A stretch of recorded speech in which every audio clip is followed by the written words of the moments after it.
अस्सलाम वालेकुम नाज़रीन, आप देख रहे हैं ZH एंटरटेनमेंट। मैं हूं ज़हीर अहमद। नाज़रीन, फिल्म वखरी का रिव्यू आपके लिए हाजिर है और इसी वजह से हम वखरी लाइट के साथ आपके सामने आज हाजिर हैं। फिल्म वखरी जो है 2024 की आने वाली पहली फिल्म है। 5 जनवरी को रिलीज़ हुई है। फिल्म की जो डायरेक्टर हैं वो हैं इरम परवीन बिलाल। इरम परवीन बिलाल साहिबा इससे पहले जोश फिल्म बना चुकी हैं, 10-11 साल पहले बनाई थी उन्होंने। और इसके साथ इनके जो प्रोड्यूसर हैं वो आबिद मर्चेंट साहब हैं। फिल्म की जो अहम चीज़ें हैं वो आपके साथ लाजमी डिस्कस करेंगे। फिल्म की जो टीम है बड़ी एंथुजियास्टिक थी, इस हवाले से हम बात करेंगे। उन्होंने क्या क्या बातें की थी उस पर भी बात करेंगे। फिल्म के जो कास्ट है उसमें इरम जो है खुद इसकी राइटर भी है। राइटर और डायरेक्टर मैं अक्सर कहता हूँ जब खुद हो तो एक अच्छी प्रोडक्ट सामने आती है।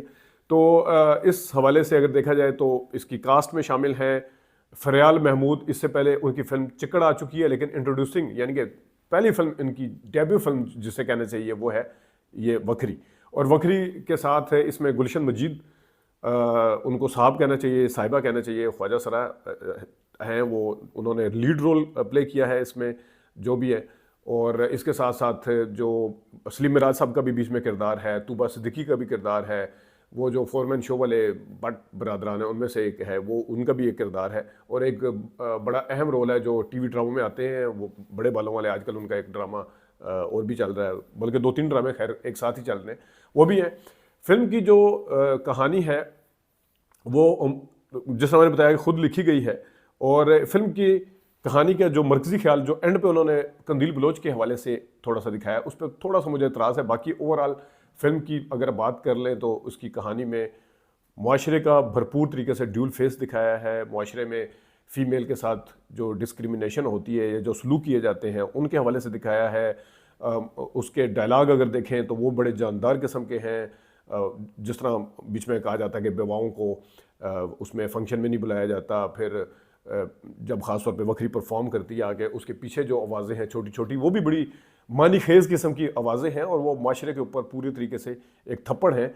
और जिस तरीके से इंजॉय किया जाता है मतलब औरतों के हवाले से उनको उनकी सारी उसको, और बाद में फिर किस तरीके से उनको मलाइन भी किया जाता है और किस तरीके से उनको रगेदा भी जाता है पकड़ के, इस कहानी के साथ है। कहानी को ज़्यादा डिस्क्लोज नहीं करता, सिर्फ मैं आपको बुनियादी बना देता हूँ कि एक टीचर है, उस टीचर की कहानी जो कि एक स्कूल बनाना चाहती है, लेकिन उसको चंदा जमा करने में के अंदर मसले मसाइल का सामना है।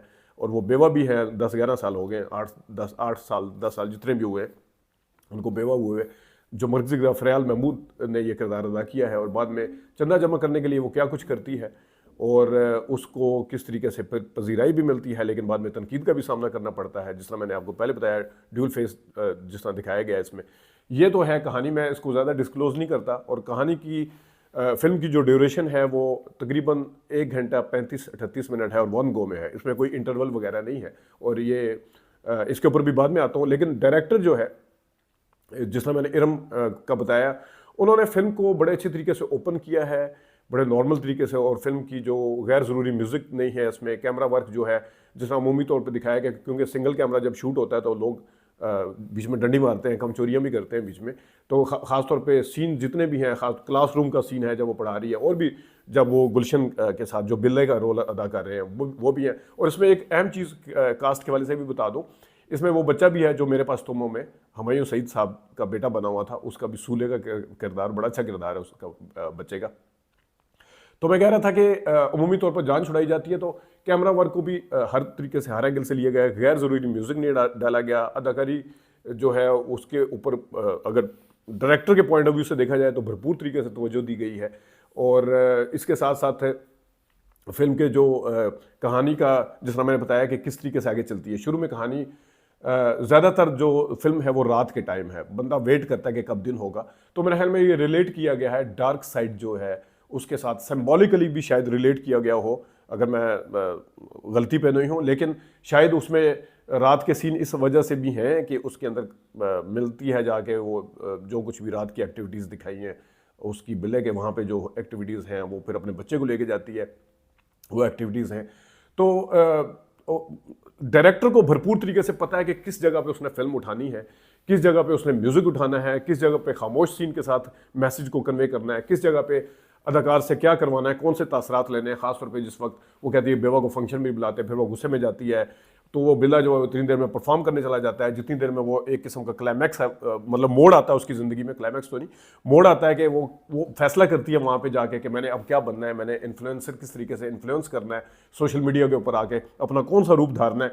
वहाँ पे भी डायरेक्टर ने बड़ा कमाल किया है कि उसको उठाया है म्यूज़िक को, वो विक की तरफ देखती है, वो फैसला करती है, एक्सप्रेशन जो है उसमें डायलॉग नहीं है गैर ज़रूरी तौर पे, जिसमें मैंने पहले बताया वो खुद से भी बोल सकती थी ये कर दे वो कर दे, नहीं, लेकिन बहुत ही ज़बरदस्त तरीके से उस मैसेज को कन्वे किया गया है और ज़बरदस्त तरीके से उसको शूट किया गया है उस पूरे उसको।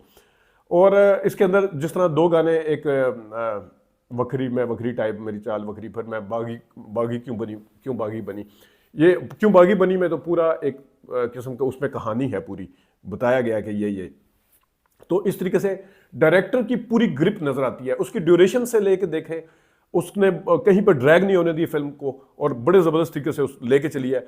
और जो डायलॉग हैं वो अपनी जगह पे हैं, जिस तरह मैंने अभी 2-3 आपको बताए भी हैं, और जो डायरेक्शन है वो अपनी जगह पे, लेकिन इसमें अदाकारी का डिपार्टमेंट नो डाउट के उसमें डायरेक्टर का रोल होता है, जिस तरह मैंने बताया कि किस किस जगह पे क्या क्या करना है डायरेक्टर ने, अदाकारों को लेके भी, उसकी सिलेक्शन से लेके भी और सारा कुछ। लेकिन जो परफॉर्म किया है इंट्रोड्यूसिंग, यानी कि पहली फिल्म फरियाल की, चिक्कड़ बाद में आई है, मुश्किल किरदार था, एक बेवा का किरदार है, एक टीचर का किरदार है, एक माँ का किरदार है, और बाद में इन्फ्लुएंसर सोशल मीडिया, उसके अंदर थोड़ा सा आपको कमर्शियल एलिमेंट भी नजर आएगा।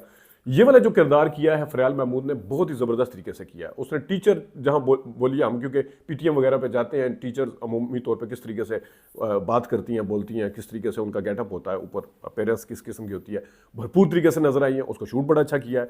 बाद में घर में अपनी जो नानी है वो फिर उनको कैसे फेस करती है, अपने बेटे के साथ किस तरह तरीके से फेस करती है, और फिर अपना जो बेस्ट फ्रेंड है उसका, जो गुलशन मजीद जिन्होंने किरदार अदा किया, उसके साथ केमिस्ट्री बड़ी शानदार है, उसके साथ डायलॉग, उसके साथ वो और तरह किया। फिर एक चौथा पांचवा उनका शेड आता है किरदार का, जब वो वखरी बनती है, यानी कि वो गेटअप करती है और किस तरीके से वो उसको सारा कुछ करती है। ज़बरदस्त किरदार अदा किया। गुलशन मजीद का भी पहली फिल्म है, डेब्यू, उन्होंने भी बहुत अच्छे किरदार अदा किया, उन्होंने संजीदा रोल बहुत अच्छा किया। उनको खासतौर पे यहाँ पे भी डायरेक्टर को एक और सीन में दाद देनी पड़ेगी, जिस टाइम वो साड़ी पहन के निकलता है घर से, और पूरी गली के अंदर जिस तरीके से वो शूट किया गया, लोग जिस तरीके से देख रहे हैं, उसका इम्पैक्ट बहुत ज़्यादा है, ज़बरदस्त इम्पैक्ट है। जब मैंने बताया ना, डायलॉग कहीं पे बोलने की जरूरत नहीं होती, और इसमें डायरेक्टर ने बड़े भरपूर तरीके से ये काम किया। और ये क्योंकि फीमेल डायरेक्टर हैं और राइटर भी खुद हैं, वो इन चीज़ों को बहुत अच्छे तरीके से अच्छे से समझती होंगी। तो ये वखरी जो फिल्म है, इसमें अदाकारी का जो डिपार्टमेंट है बहुत जानदार है। बाकी जो छोटे छोटे किरदार, सलीम मराज साहब तो जितना किरदार उन्हें दिया जाए बड़े आराम के साथ कर लेते हैं। फिर उनके वालिद का जो किरदार था वखरी के, उन्होंने, वो बड़े अच्छे अदाकार हैं, उन्होंने बड़ा अच्छा काम किया।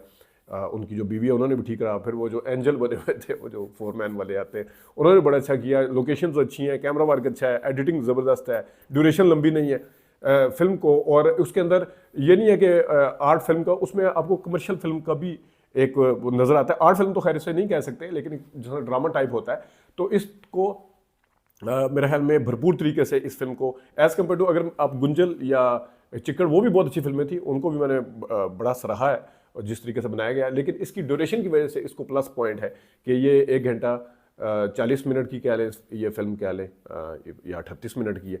तो मतलब इसकी टोटल जो मेरे ख्याल में ड्यूरेशन है वो 95 मिनट बनती है। तो वो आप निकाल लें उसका हिसाब जितना भी बनता है। तो ज़बरदस्त तरीके से इस फिल्म को किया गया है। और इस फिल्म को के अंदर एक दो जगह पे, जिस तरह मैंने इंटरव्यू में देखा था कि ऑनर किलिंग की बात की गई थी, तो हमने उसे अवॉइड किया है। लेकिन एक जगह पे पीछे आपको पेंटिंग नजर आती है ऑनर किलिंग के हवाले से, वो थोड़ा सा मतलब है। बाकी इस फिल्म के अंदर बंदा इतना इन्वॉल्व होता है, कॉन्टीन्यूटी का कोई मसाइल वैसे तो है ही नहीं है, लेकिन अगर उस तरफ बाय द वे ध्यान भी नहीं जाता है। जिस टाइम फिल्म आपको बोर कर रही होती है, उसमें आप हर चीज़ के अंदर फिर कीड़े निकालने की कोशिश करते हैं, लेकिन इसमें कोई इस तरह का चक्कर नहीं है। एक जो मुझे थोड़ा सा इससे इख्तलाफ मैंने है, वो कंदील बलोच साहिबा के हवाले से। कंदील बलोच को ग्लोरीफाई करने की ज़रूरत नहीं थी। हमारे माशरा, पूरा माशरा इसी किस्म के जो रवैये हैं ख़ासतौर पे औरतों के साथ किए जाते हैं, तो उसको पेश कर दिया जाता है, फिक्शन के तौर पे पेश कर दिया जाता है, या जिस तरह भी, तो तब भी ये फिल्म बड़ी ज़बरदस्त होती है। उसको ग्लोरीफाई करने की ज़रूरत नहीं थी, क्योंकि उनका किरदार कुछ इस किस्म का था। नो डाउट उनके साथ ज़्यादती हुई, उनको भाई ने मारा, मुआशरे ने नहीं, या जो भी है, लेकिन उनके साथ उनके अपने जो किरदार थे, जिस तरीके से उनके साथ किरदार एक्सपोज हुए, इसी तरीके से ये उन किरदारों के साथ जो करती रही गई हैं कंदीज, उस हवाले से मुझे थोड़ा सा इख्तलाफ है। और ना ही इसके अंदर वो मेरा जिस्म मेरी मर्जी क्या है कि इस फिल्म को किसी खास क्लास के लिए एलिमेंट करने की ज़रूरत थी। आपको पता है कि मेरा जिस्म मेरी मर्जी के ऊपर जो लिबरल क्लास है वो खुद इतनी तनकीद कर दिया कि इन्होंने हमारी काज को ख़राब किया है। तो इस वजह से इस तरह की बाज़ दफ़ा कंट्रोवर्शियल चीज़ों के साथ फिल्म को रिलेट करने की ज़्यादा ज़रूरत नहीं होती। तो फिल्म हर लिहाज से मुकम्मल है। जिसने कॉमेडी, उन्होंने बाकायदा तौर पे बताया था कि कॉमेडी फिल्म है, ये कॉमेडी नहीं है, इसके अंदर कोई ज़्यादा कॉमेडी नहीं, हाँ थोड़े डायलॉग हो, लेकिन जिसने सीरियस फिल्म देखनी है, जिसके अंदर थोड़ा सा कमर्शियलिज्म भी है, थोड़े से एक दो गाने भी हैं, वो जो देखना चाहता है और अच्छे टॉपिक के साथ, मयारी टॉपिक के साथ, अच्छी अदाकारी के साथ और अच्छी डायरेक्शन के साथ अगर कोई फिल्म देखना चाहता है तो ये फिल्म वखरी जो है ज़रूर देख सकता है। और आखिर में एक तो इनकी दाद देते हैं कि 33 दिन में फिल्म बनी है, पेपर वर्क 2016-17 से जारी था। फिल्म का जो शूट है ये बड़ा क्रेडिट देना चाहिए कि इसमें प्रोड्यूसर का भी पैसा बचता है, सारा कुछ होता है कि आप लिमिटेड टाइम में सारा कुछ करते हैं, ज़्यादा लटकाया नहीं है। नए अदाकारों से काम लेना, अगेन मैं आऊँगा कि फरयाल की जिसने डेब्यू है तो खुद इनकी दूसरी फिल्म थी एज ए डायरेक्टर इरम की, तो ये बड़ी बात होती है कि नए दोनों को मर्जी किरदारों को लेके जो लीड कर रहे हैं फिल्म में, उनको नए के साथ लेके चलना बहुत ज़बरदस्त उन्होंने काम किया है। तो ये इस हवाले से अगर देखा जाए फिल्म मुकम्मल तौर पर ज़बरदस्त फिल्म है। मैं अब मेरे सामने कोई ये ना कहे कि ड्रामा है या फिल्म है, क्योंकि जो फिल्म थी ढाई चाल वो भी हमने देख ली थी कितने पानी में थी, तो इस वजह से ये फिल्म ज़बरदस्त है।